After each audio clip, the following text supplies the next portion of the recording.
Alright guys, so I moved on to my CV joints right now, or I should say my axles, but what I got is some new boots, and also my CV joint right here, which I have taken apart, as you can see right here. This one actually started clicking on me. I think it just kind of ran dry on grease. That's kind of what it looked like. The boots weren't torn,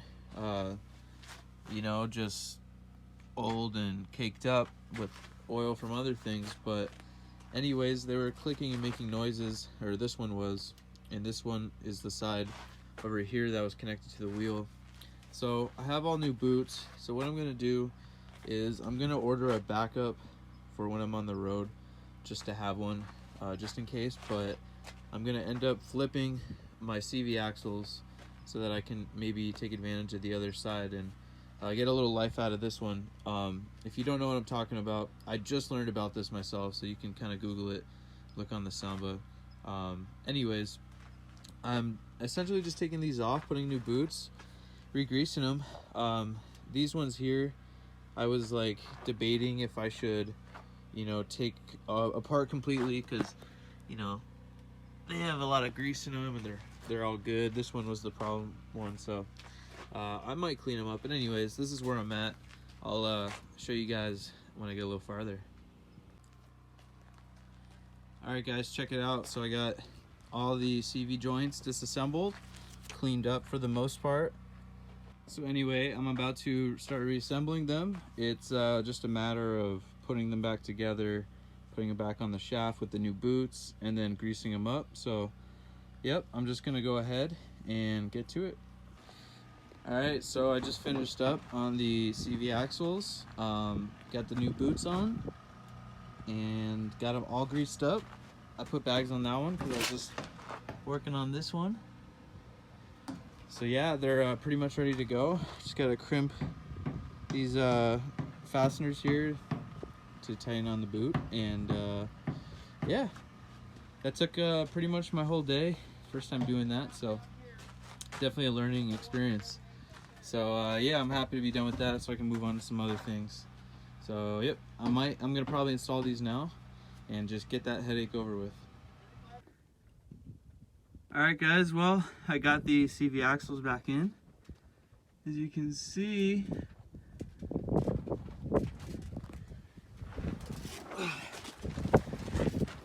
yep, so I got the CV axles back in, and that kind of concludes a lot of the bottom end stuff.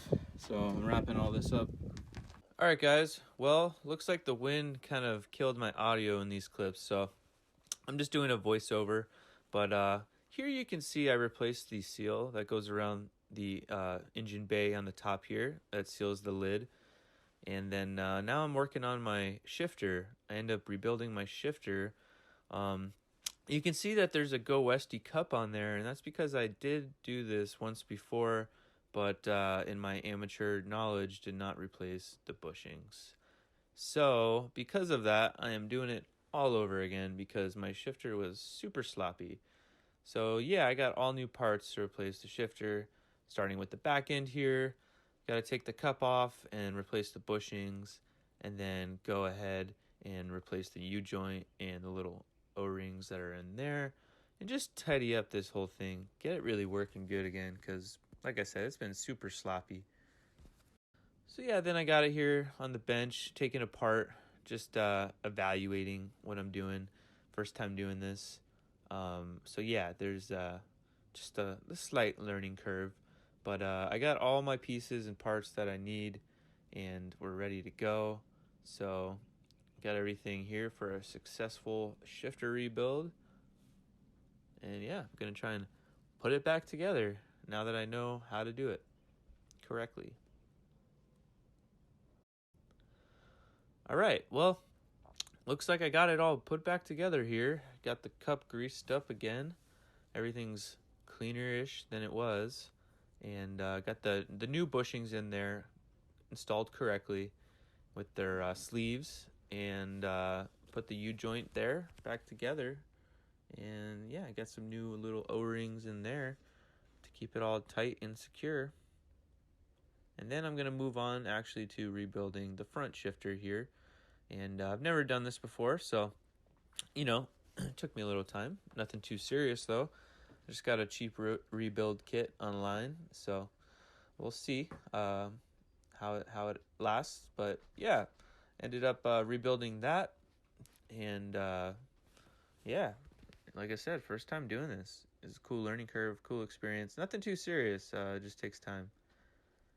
So yeah, then I got the shifter back installed on the transmission here and connected going up to the front to the other rod. And then I got this all back installed, the shifter here. And yeah, it looks like Officer Oliver approves and is on site as always. Alright guys, well today I'm working on replacing my heater motor assembly here. So as you can see, I just took the dash out, which is just chilling right there. The coolant's already drained from me working on the motor, so you know, I figured this is the best time for sure. So yep, I'm just gonna take this out and then replace it, and you know, cross my fingers and hope that the new one does just fine. This one, I had, you know, taken all this stuff apart, replaced a couple things, and I actually cleaned this one up, and it worked.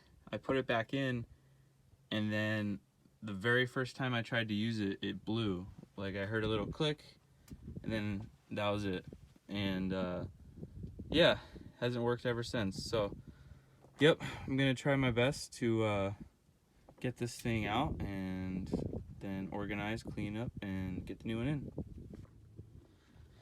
Alright, well, just doing a little update here. I've been working in this for a little bit now, and what I ended up doing, actually, I had rebuilt the other assembly over here. This is the one I made a video about rebuilding, but split time decision, I decided to actually use the original one because it's actually not broken. Long story short, I always say that, but there's a whole long story behind this, and basically the wiring was just wrong. And I had wiring coming out of here. Let me backtrack. When I hooked all of this up originally, I took all this out and I had done this, you know, I replaced a bunch of parts, and I, you know, made sure it worked, put it all back in, but I just wired it incorrectly. So this wiring harness in the van is not the stock one. This is an 82 van, but the wiring harness is a Digifont, which I believe is around an 86, 87, or 85 and up. I'm not exactly sure, but it's more modernized. So this wiring harness actually, I think, has air conditioning, and that was confusing me a little bit along the ways. So I had a cord, which I'll show you guys actually right here. So this was coming out of the wiring harness, and it looks exactly like the plug for the heater. So I assumed when I first did this that this was the heater plug, which doesn't make any sense because that has its own plug right here. So this goes into your dash, this is your hot, and then you have a ground, and that's all you need. So I don't really know what I was thinking when I did this, but I even extended the wires because I was like, wow, that's weird, like it doesn't reach all the way over there. So I'm not even sure what it is. I'm assuming it's air conditioning because I know that this wiring harness did have extra wires in the back that I assumed were air conditioning. So I'm just gonna leave that, hook up this correctly, and hope for the best.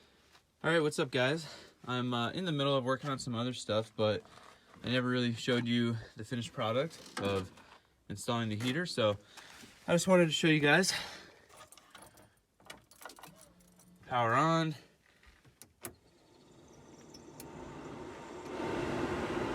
We got power.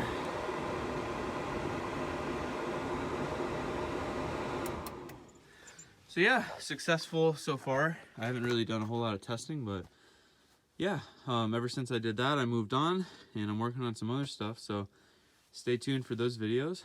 But yeah, pretty much wraps it up on just throwing that heater assembly in there, and yeah, just lots of work to do. So anyways, thanks for watching, and I'll see you guys next time.